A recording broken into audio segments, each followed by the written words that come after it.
Kamareddy declaration ప్రకారం బీసీలకు 42% రిజర్వేషన్లు కల్పించాలని బీసీ రిజర్వేషన్ల సాధన సమితి నాయకులు కోరారు. సోమవారం తలమడుగు మండలం కేంద్రంలోని తహసీల్దార్ కార్యాలయంలో వినతి పత్రాన్ని అందించారు. బీసీలకు రాజకీయాలతో పాటు విద్యా ఉద్యోగ అవకాశాలలో 42% రిజర్వేషన్లు కల్పించాలని కోరారు. రానున్న పార్లమెంటు శీతాకాల సమావేశాల్లో 9 షెడ్యూళ్లలో చర్చేందుకు కేంద్రం ప్రభుత్వం వెంటనే నిర్ణయం తీసుకోవాలని కోరుతూ డిప్యూటీ ఎంఆర్ఓకు మెమోరాండంను అందజేశారు.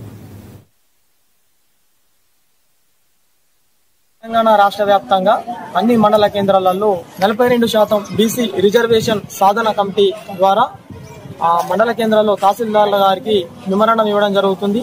నేడు తెలంగాణ రాష్ట్రంలో 50% పైబడి ఉన్న బీసీలకు ఇవాళ అన్యాయం జరుగుతూ ఉన్నది. 50% పైబడి ఉన్నా కూడా వాళ్ళకు ఆర్థికంగా, రాజకీయంగా, సామాజికంగా ఏ రంగాలలో కూడా ఇవాళ బీసీలు ముందడుగులో లేరు.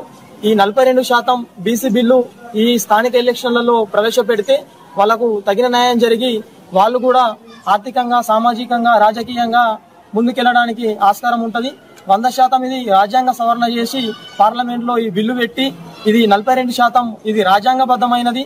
ఇది నిజంగా ఇది వస్తేనే నేడు ఈ తెలంగాణ రాష్ట్రంలో బాగుపడతారు. కాబట్టి ఇది 100% జరగాల్సిన భారత రాజ్యాంగబద్ధమైన బిల్లు కాబట్టి దీన్ని ఆమోదించాల్సిందిగా మేము 9th షెడ్యూల్లో పెట్టి దీన్ని ఆమోదించవలసిందిగా బీసీ రిజర్వేషన్ సాధన సమితి ద్వారా కోరుతా ఉన్నాం.